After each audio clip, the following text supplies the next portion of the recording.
Hello friends, welcome to SK videos. ఈరోజు మనం August 11 important current affairs చూద్దామండి.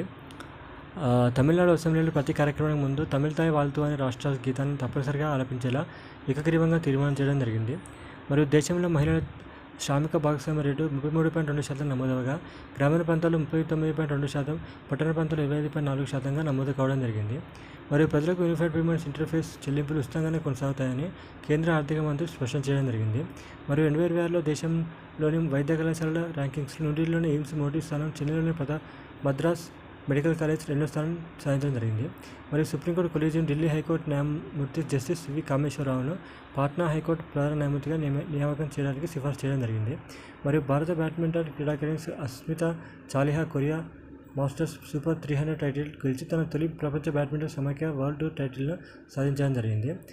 So ఇదండి, అందరూ లైక్ చేసి షేర్ చేసి సబ్స్క్రైబ్ చేసుకొని మన ఛానల్ని ఫాలో అవ్వండి. Thank you.